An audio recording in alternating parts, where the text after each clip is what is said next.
Okay, we're all good to go. So, hi everyone. Thanks to everyone who's joined in watching us today. Want to introduce you all to Burr Campbell. Sorry, Burr Carroll. Sorry, I You're don't know starting why off I pretty said your well. name wrong. That's not a very good start.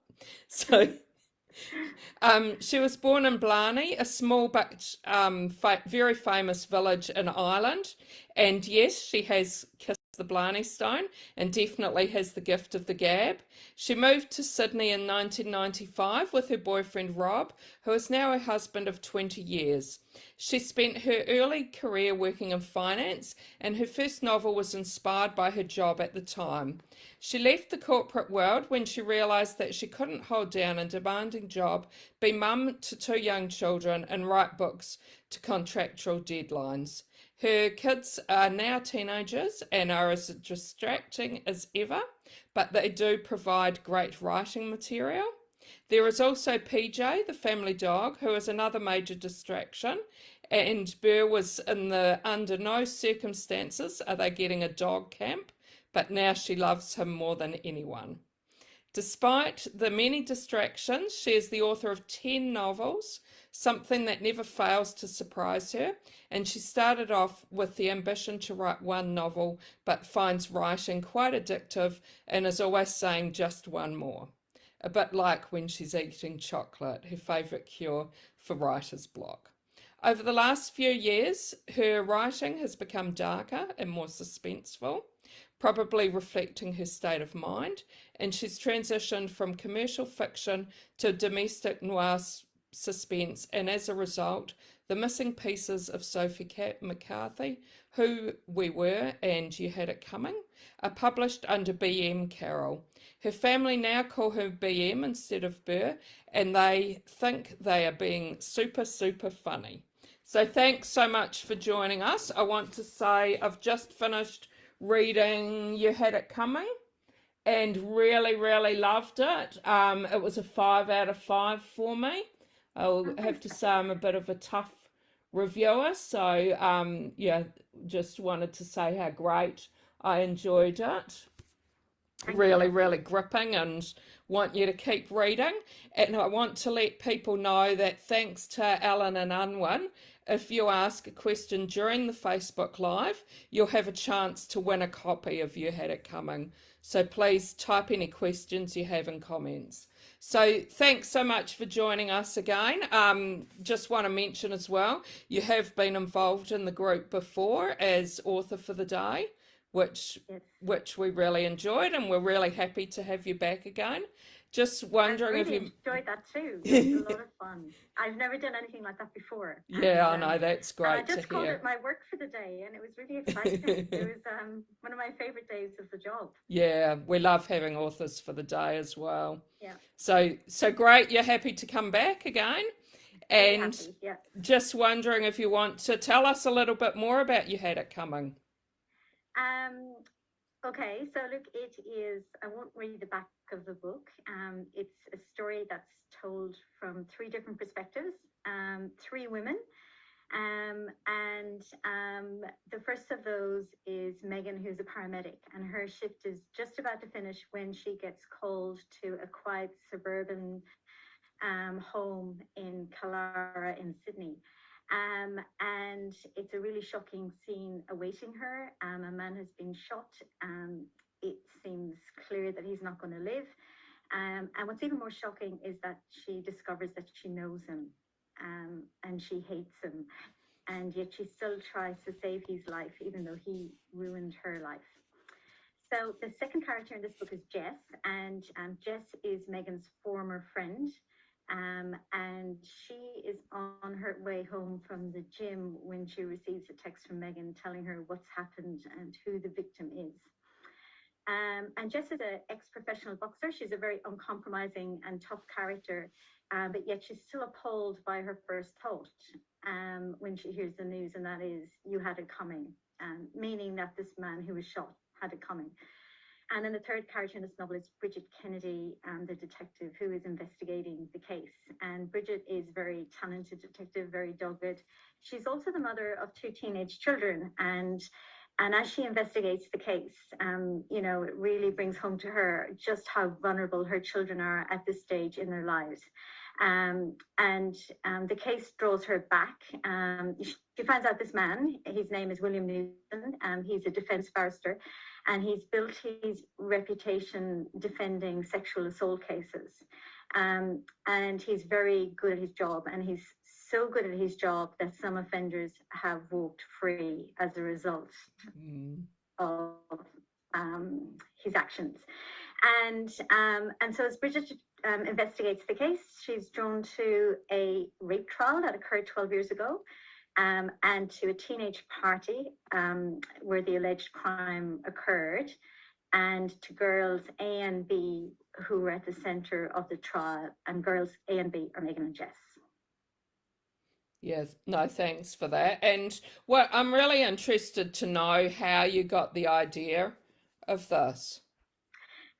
There's the idea. There's a few different things. All books, it's never one thing. And the first spark for this book goes back a long, long time ago when I was researching a different book, and I was receiving assistance from a criminal lawyer in Sydney, and she was a really impressive lady.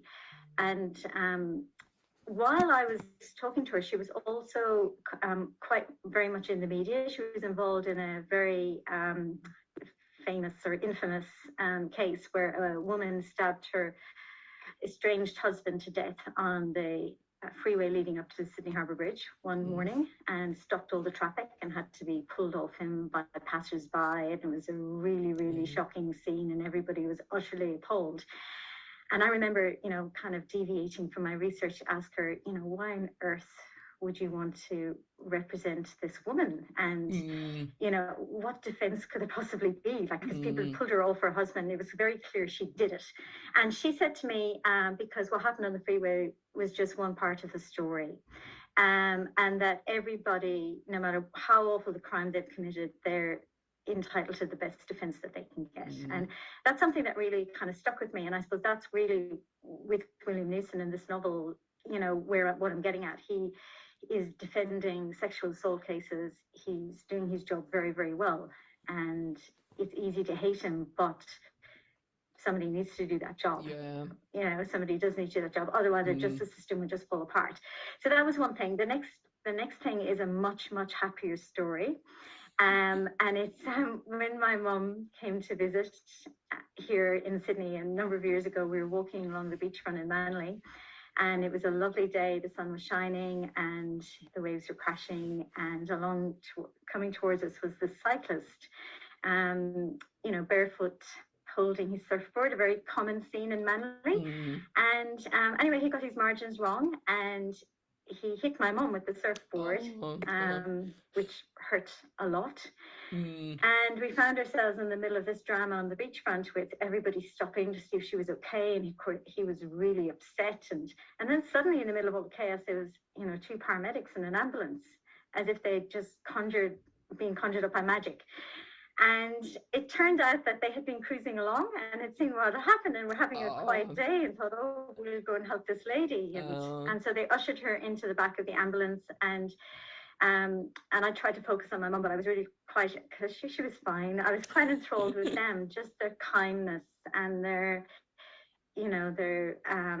capability, and the fact that they were there before we even knew that we needed them. And so I've always had a bit of an obsession with paramedics ever since. And this was well before the reality TV show started. So when they started, I was completely enthralled, watching everything. And so I had a lot of material that I've gained over the years for the paramedic part of the story.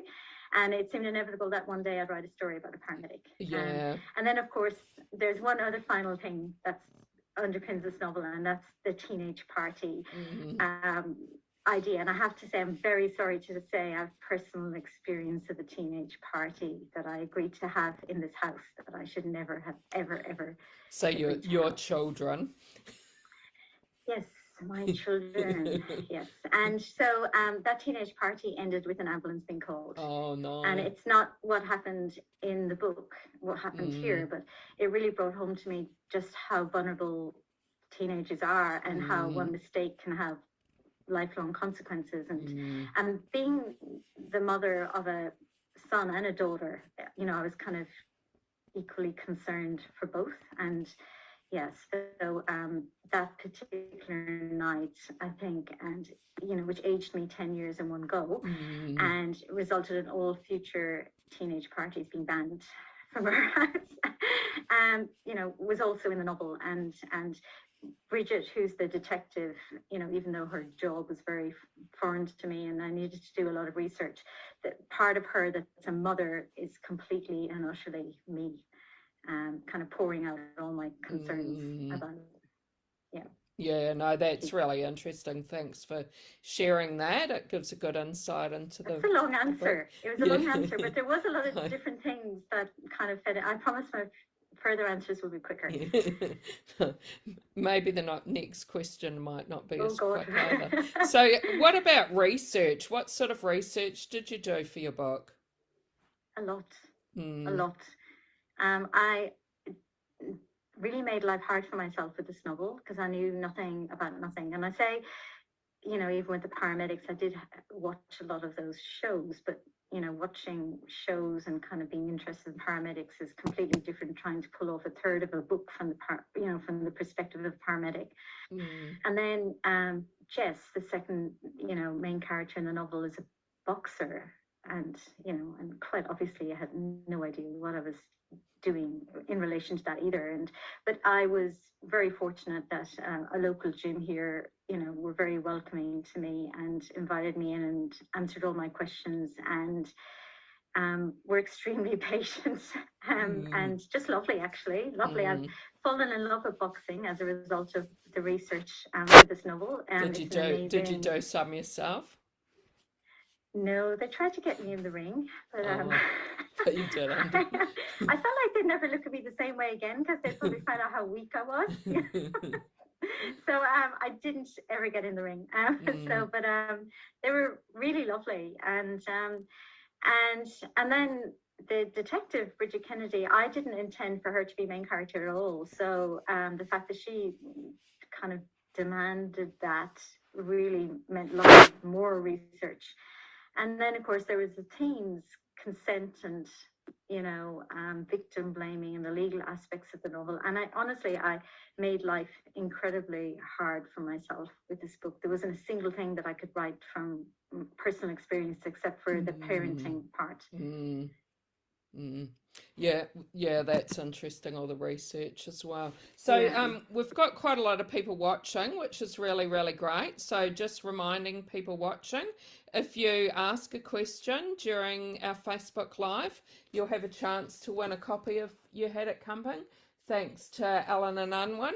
So I do have a few questions from people that I'll start reading out. So Patricia wonders where you get your inspiration for writing from. Look everywhere and anywhere, really. It's very hard to say, what sticks. Sometimes, it's that conversation with the lawyer in an office and it's just one thing they say and it could be 15, 20 years later before you act on it, but it's there at the back of your head percolating all the time. And then other times with Who We Were, my last novel, it was something very funny. It was my, daughter, and she was graduating from year 6 at the time, and they got her yearbook entry mixed up, and when I read it, it said that she wanted to be a mechanic and that maths was her favorite subject, and that wasn't true. And then we realized that it was a replicate. It was a copy of the page ahead, who was a boy in her class. No. And anyway, they changed it, but it really got me thinking about yearbooks and school reunions and who becomes what they think they become. And so that was a very specific spark. So Patricia, look, the ideas come from everywhere and anywhere, and sometimes it's the oddest things that stick. I don't know why they stick, but they do. And Cassie's wondering if you ever get emotional when you're writing. Sometimes I do. With The Missing Pieces of Sophie McCarthy, there's a scene at the end of the novel that involves a child that, when I was proofreading it, made me kind of tear up. And I was like, oh my Mm, God, I'm making myself cry, and I know exactly what happens here. mm, Um, Sometimes, and I think you do have to sort of delve deep to be able to portray emotion, and you probably have to go deeper into yourself to even give something that's a few layers back in the novel. So mm, you do go into some um, dark emotional places. I try not to make myself cry, but yeah. sometimes I do kind of go, oh God, that's a bit heavy. Mm, mm. And Mary's wondering if you have writer peers who you share your experiences with. I do have writer peers, and they're the best thing ever because it Mm, makes you feel, um, not so alone. When I started off writing, I didn't kind of know anybody at all, and I joined forces with Di Blacklock and Leanne Moriarty, and we would do a lot of events together, and that was a lot of fun. And we have many stories and funny stories that we have from doing library events together, and mm. people falling asleep while Oh. we spoke, and pointing out, that one of us had a strange tick and happening in our Oh, face and really? things like that. Very funny stories. And Mm, one time when we stayed somewhere that there wasn't a hotel room, and we had to stay with somebody who had cats, and Leanne was allergic to cats. And oh no. anyway, it's the best thing about writing. And another very good friend of mine is Petronella McGovern, who is a local to me. She and her son went to school with my son, and so I know her on lots of different Yeah. levels. And Petronella's great. I We've think she had her called a me few. three Yeah. times yesterday. She yeah, We've had her a and having few read times and in our I group. have to say, with this novel and with the last novel, I've been overwhelmed with Mm, support mm. by other writers. I feel incredibly lucky with the number of writers that have posted about this book and my other books. Yeah. No, that's great. And Mary's wondering if you have a favorite genre you like to read. And I'm wondering if maybe you've been reading something lately you'd like to recommend to us. I have been reading largely in my own genre the last couple of years, but I do read Mm. across all genres. But I have a few books that I gathered earlier. This is The Mistake, and I think Oh, you have. yes. Do you have Yeah. Katie McMahon coming on this We've show got at her some point? coming I think up. Yes. this is such a good read. Yeah. All right, it was such a good read, and Mm. you see, it's a deceptive novel because it seems like contemporary fiction, but there's a really dark thread through the book, and I just loved it. I loved it, and it reminded me a lot of Leanne Moriarty and Jackie Moriarty. And I did text Leanne asking her if she Mm. had a long lost sister that I didn't know about, and Nicola, of course, as well. So that was fabulous. This was a book I read last year, Into the Fire, Sonia Orchard. I And haven't I thought it was heard just that one. really well written. Have you read it? No, I No? haven't heard that I thought one. it was very well written, very clever. And it's about kind of long-term friendships and mental health, but also long-term relationships, where people meet when they're teens. And Okay. it was just a very, very well written book by an Australian writer, and that really I felt was of the minute in terms of gaslighting and all sorts of issues that happen in Mm. relationships that are, seem perfect from the outside but are not. And this is one I'm reading at the moment, Girl 11. Oh, yes, we've had Amy And Soda which I suppose Clark is a bit like my join. own genre, and I'm really Mm. enjoyed it. I started it last night, and as per usual, I stayed up really late reading it. I have no self-control when it comes to reading books, no Mm. self-control whatsoever. Mm. No, thanks for those recommendations. Um, Patricia's wondering if you read your reviews. Oh, sometimes, but it's always a really bad idea to read reviews. Sometimes I try as I um got gone on with the novels. I read the reviews less and less. Mm. Mm. And I don't think we said in your intro, just wonder how long have you been writing for? 20 years. Okay. 19, 20 years, yeah. So Yeah, 10, and 10 novels in that time. yeah, because 10 novels is quite a large amount, isn't it? Yeah, Mm, yeah. mm. And had you always wanted to be a writer?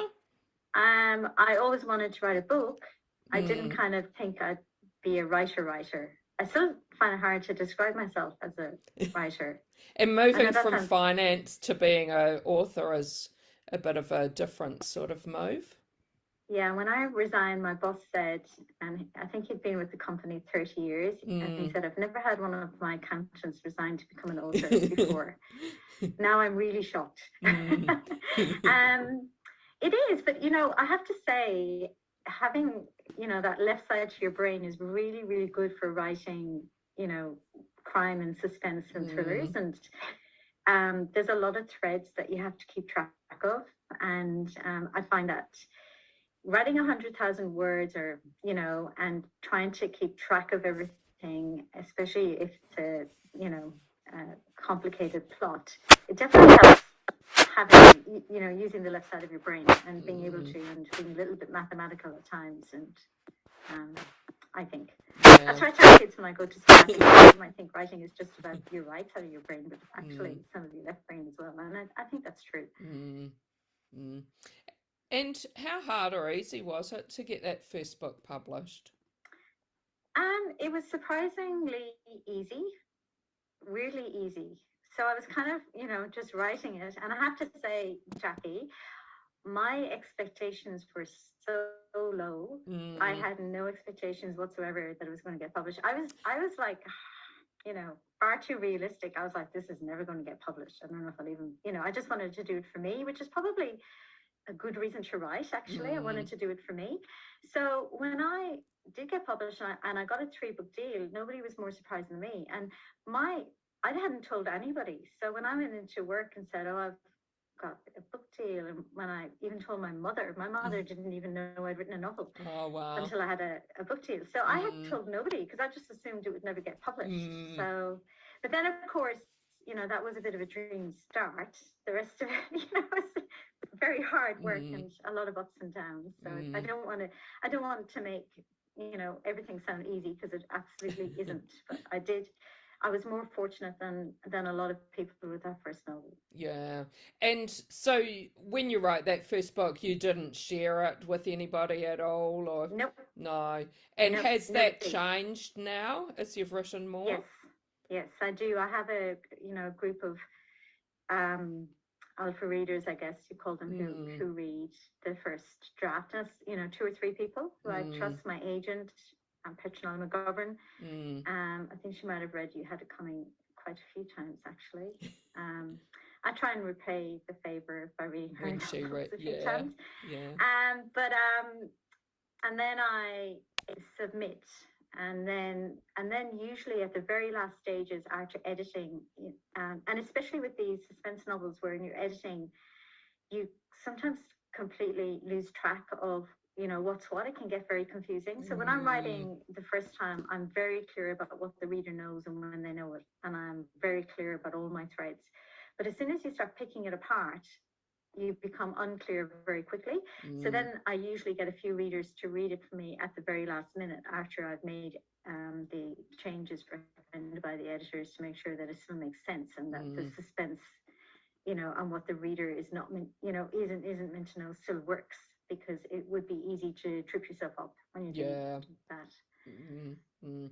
And Cal's wondering, after you've finished your book, do you still think, oh, I could have written that, or are you able to just switch off and be content with what you've written Oh, and I wish I could switch off. Oh my God. There is nothing worse than, proofreading your own novel, because the author has mm. to proofread as well as the proofreaders. Mm. And usually they say only urgent changes and crucial changes only, nothing, but I always send them back at least 100 changes because I want to, everything I see, I want to change. And then I've had to learn after that not to read it again because I will drive myself crazy, Mm. absolutely crazy. Yeah, I think I might read it once before it comes out, just so I can, because usually my head is in the middle of a different novel at that point. But I read it and I'm like reading it like this. Please don't let me find a mistake. Please don't let me find a mistake. So it's I don't know of any author that's happy. Yeah. or mm, that can switch off or not want to change something. It's mm, impossible. I mean, even if you write an email to somebody, you can write it 100 different ways. So yeah. if you've got a novel, there's infinite things that, to change every single time you read it. Mm, mm. And Mary's wondering, oh, sorry, Patricia's wondering if you're working on your next book now and if you can share anything with us. I am working on my next book, and what can I say about my next book? It's I think I might have told your group this when I was author for the day, and it's about this young mother um, who buys a secondhand car and doesn't realize that the car has been involved in a serious crime, and some people have come looking for the car, Mm, and suddenly she and her young daughter are exposed. Um, it's called All Her Inconsistencies. That's its working oh, title at the okay, moment. yeah. Mm. No, that sounds good. And will that be out next year or? I don't know because I'm still working on it. It might not Mm, quite make next year. It'll either be mm, end of next year or hopefully the year after. yeah. Oh, we'll be looking forward to hearing more about that. Geraldine's wondering if you have any manuscripts that haven't been published or submitted. I had one manuscript, I think it was my third one, Mm, um, that wasn't published, but I did use parts of it in other novels. So it's kind of okay. all been used up, the Yeah. ideas behind it and some of the characters behind it. At the time, actually, what that novel was about a rape trial as well. And at the time, my publisher at the time found that very kind of distasteful and, you know, um, wasn't very keen on publishing Mm, it. It wasn't written the same way as this novel has been, or, You Had a Coming was written, and it was a lot more black and white. But it's funny how times change and things change. And I think I think the 15 years in between those books yeah. being Things have published also changed. made me better Mm, equipped to mm, handle it's a very difficult subject matter. It made me better equipped to write about it. mm, that's interesting, yeah. Um, Mary is wondering when and where do you write? Mm. Where I'm sitting now is where I should be writing, but last year it got taken over by my son who was doing his HSC. Oh, And I threw him out in December, and now my daughter's moved in here. Who she claims that she can only do her maths here and nowhere else in the house. So, and now because everyone's at home, where I'm writing is on an armchair in my bedroom because I can lock the door. oh. Um, yeah, so I should be writing here, but I'm not. Mm, you've been pushed out. I've been pushed out. Yes. There was an avalanche of HSC papers on this desk last year. I've taken Mm. photographic evidence of, piles of paperwork. It was Mm. unbelievable. Patricia wonders if you choose your own titles. Yes, I do. Mm. In the early novels, I had a lot of trouble choosing my own titles. Um, and then the publisher would make suggestions, and they were all awful Oh, yeah. suggestions, really terrible suggestions. Mm. So I've kind of learned, come up with the idea first and kind of put them on the right track. So with You Had It Coming, it did have a different working title. It was called Someone to Hate. Okay. And I wasn't entirely happy with that. And I had written the blurb at the back, and I was sitting with lunch having Petronella McGovern one day, and she was reading Mm. the blurb, and she went, "Oh, You Had It Coming. Well, that would be a good title." And I said, "Well, actually, it would be a good title." So that's how this Yeah. one got its title. So did you have the words You Had It Coming already in I had it typed out in the Yeah. blurb summarizing the book. I just Mm. didn't see it. Mm. Mm. And I'm interested about your characters. Are your characters ever based on people you've met, or do you use names of people you know? No, well, my first novel it was completely based on people I met and worked Yeah. with completely. Although I denied it at the time, but I think half the people who bought that novel were my ex-colleagues to see if they were in it. Um, but obviously in novel 10, there's nothing whatsoever left, Jackie. There's nothing left. Everything is completely fictional. And sometimes I kind of have fun with names. I kind of, I'm always on the lookout for names, and names are hard when you're on your 10th novel, especially my novels, I've been told, have a lot of characters. So trying to come up with new names is a bit of a struggle. I have a baby names book, and I use that a lot when I run out of ideas. And sometimes, if there's, an interesting name around, I'll think, oh, I might use that with a different surname, or, And Cassie's wondering if any of your books are sequels or if you would write a series in the future. None of my books are sequels. They're all completely independent. Interestingly, today I got an email from somebody who said about You Had It Coming. Oh, this is going to be, I can't wait to read the other books in the series. And I went, Oh, what really? series? I don't know. I don't know if I could write a sequel, because I don't know. I don't know if I could. If I could keep up the tension and the mystery and not repeat myself too much. And it's a very definite skill to be able to write a series, and I don't know if I have it. And if you could be a character from one of your books for a day, who would you choose to be? Oh, well, in this novel, I think I'd be Megan, the paramedic, because her co-worker is really good looking, and I could sit in the front of the ambulance with him, and it would be good having a sequel about her and what happens with her co-worker. Actually, now you mention it. He broke her heart, Jackie. Yeah. Oh, I'm giving something away, but it's not really crucial to the. No. Yeah. I don't know. I have to say, I love finding out about, people's jobs and what they do, and with every novel, and especially now, because I can't, I've had every profession under the sun.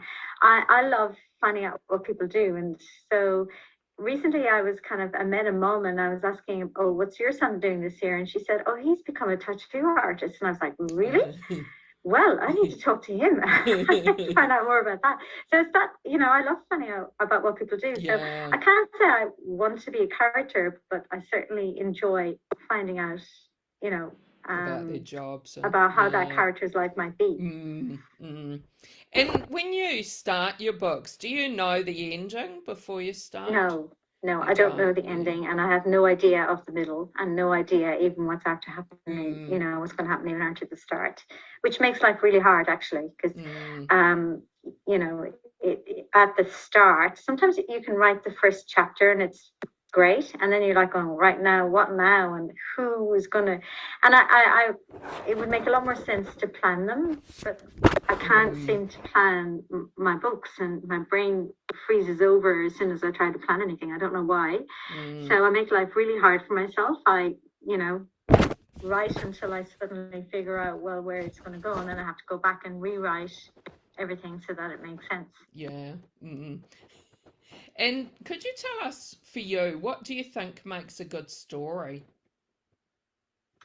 I think the characters make a good story, because I do love a plot. Some readers are quite happy not to have a plot and just love the beautiful writing and the really good characterization. I prefer a plot, but if there is lovely writing and great characterization, I can get over not having a plot. So I think it really matters who the characters are. And it matters to me, especially if you're writing domestic noir and suspense or reading it, you need to care about the characters, because, sometimes you read a book and you think, well, that was interesting, but I didn't really care, about any of those characters. I didn't really care what happened to them. So I think caring about the characters and having those characters being believable and seeing a little bit of yourself in them is really important.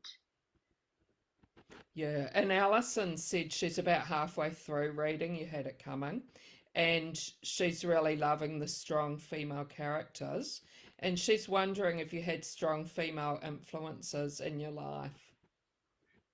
I did. I did have, I'm one of six children, and if you're the Mm, mum of six, you have to be strong. So my mum was strong.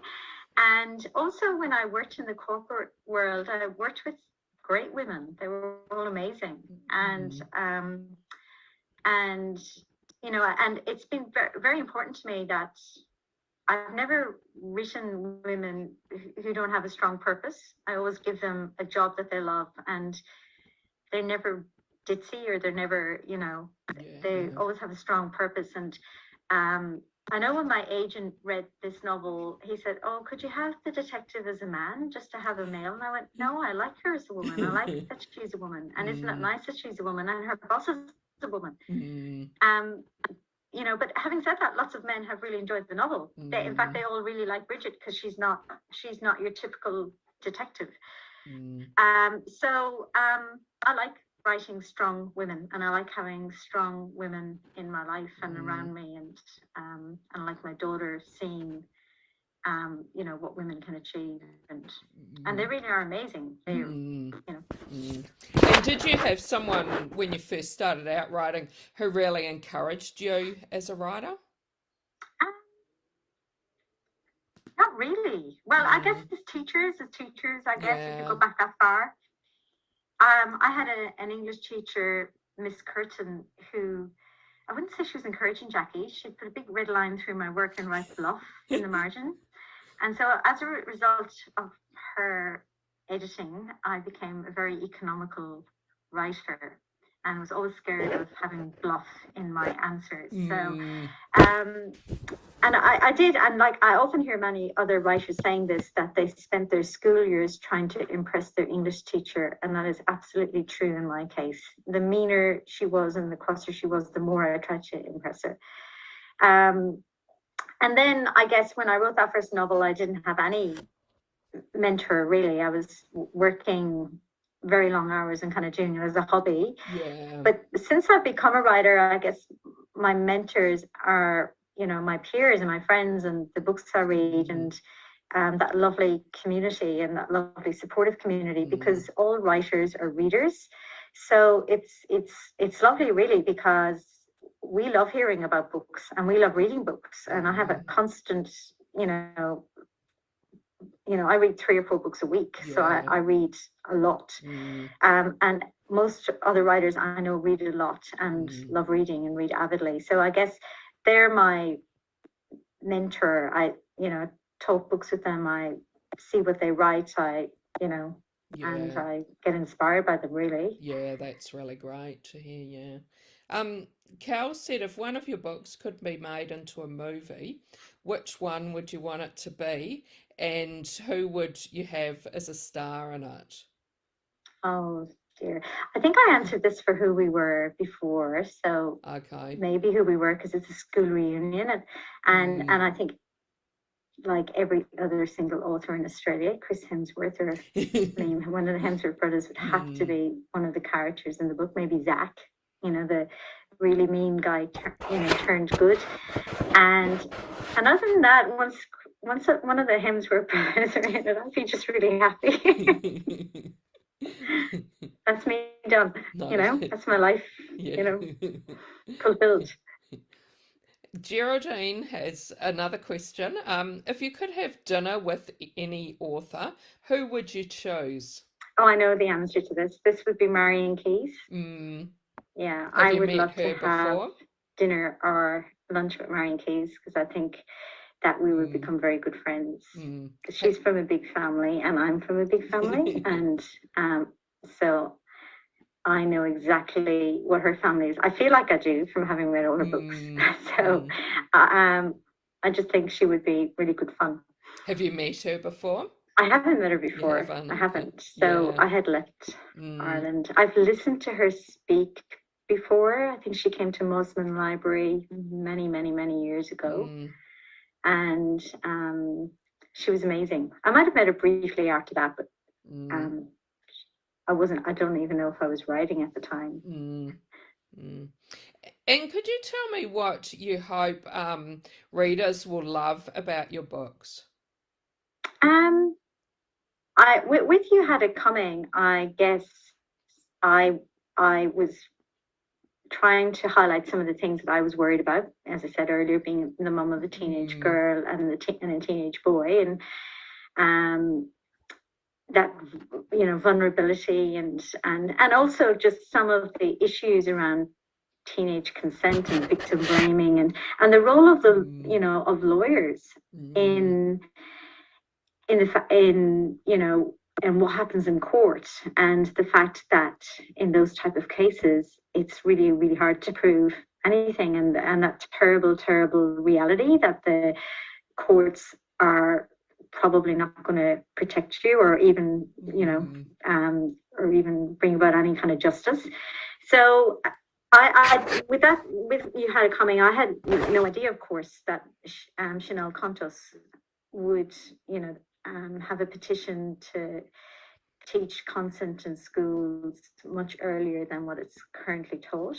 mm. I was just going by what I felt and what I was, thinking at the time as a mother. And now seeing what's happened since. And it's funny with a lot of the reviews, they went, oh, this writer has really got on the hot topic here. And I kind of think, well, Yeah. it's always been there. It's always been an issue. Mm, It's come out a lot this year, but it's been an issue for a long, long time. mm, And I think one of my biggest hopes for the book is that it will keep the conversation going, through book clubs or through whatever, those conversations that we really need to have with our children yeah. and with each other, Mm, and try and work towards a better, fairer future. mm, mm. And before we finish off, just reminding people, if you do have any more questions, please type them in and you'll have a chance to win a copy if you had it coming. Thanks to Ellen and Unwin. While we wait to see if there are any more questions, do you want to tell people how they can keep in touch with you? You can find me on Instagram, BM Carroll Author, I think. You can find me on Facebook. My Facebook account is Burr Carroll. I think if you search BM Carroll, you'll find me as well. My website is burrcarroll.com. Mm, And I genuinely love hearing from readers, to be honest. Um, Most writers do. It's really nice to hear from readers, and it's really nice to hear after they read the book, because you can be more open about how you discuss the book. And I mm, absolutely love to hear from book clubs. mm, And last year, one of my favorite things, I joined a few book clubs by Zoom, and that was such a lot of fun and so easy for me to do from home. So if you're part of a book club and if you want to have one of my novels as a book that you read, if it's possible, I'm more than happy to join your book club by Zoom or some other means. yeah, no, that sounds great, and thanks for giving us those links. We do have a couple more questions. So, Carl is wondering, what do your children think of you being an established author? Mm. Um, It's funny, my daughter, I guess, didn't really think about it until recently, but now she's 16. I didn't let her read my early novels, but she did read Mm, this novel and she read it in a day and a half. And she kept coming downstairs going, I can't believe this happened. I can't believe. And I think it made her look at me very differently. mm, And I was actually very delighted that I could keep a 16-year-old engaged enough to read it in a day and a half. My son has been reading them for, a bit longer. He's 19.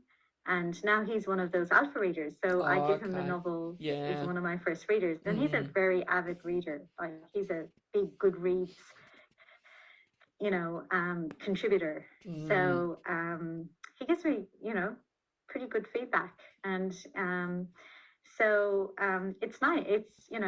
yeah, It's that's great to nice. be able to have, yeah, to have your children involved like that as well. Yeah. Well, Mm, use them, get them to mm, do something for me. mm. Isn't that all the Yeah. things I do for them, Jackie? Yeah, and great to The see least that they can they're do is read a hundred enjoying, thousand words every now and yeah, then. and that they're actually enjoying what you've written as well as Yeah, no, that must, was lovely. I mm, really, I have to say, that was one of my favorite, things about You Had It Coming when it came out, and when Ash read it, and you mm, know, genuinely, liked it, and genuinely was quite shocked at some things that happened, and mm, didn't see them coming, and mm, it was lovely. mm.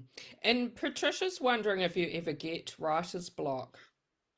Um, not in a long time. I don't have Mm. time for writer's block, Patricia. I really don't. And life is too busy, so it's not like I. Sometimes I'll have a slow day, Mm, and I kind of might delete more words than what I add, and I might reach a bit of a roadblock, but I've never come to a complete standstill, and nothing anyway that some chocolate won't fix. yeah. So And hopefully I'm not after cursing myself, and tomorrow I'll have writer's block. yeah, well, I hope not. Suzanne's wondering if you write every day. Um, when I'm in the writings, when I'm in full flow, yes. Mm, At the moment, no, because I'm promoting You Had It Coming. mm, And even though I'm really good at multitasking around the house, I'm very good at cooking the dinner and doing 15 other things at the same time. I can't multitask when it comes to marketing a book and writing a book. yeah. It's kind of two different sides of my brain. So usually when I'm, promoting a book, I stop writing the other book so I can concentrate on promoting the book Mm, that I'm meant to be promoting. And it's funny how I can't multitask mm, when it comes to that. mm. Well, thanks so much for joining you. Been great talking to you. And Thanks, Jackie.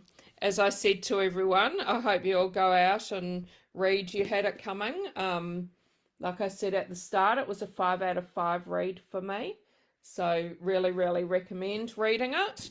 And thanks everyone who joined in and asked some questions.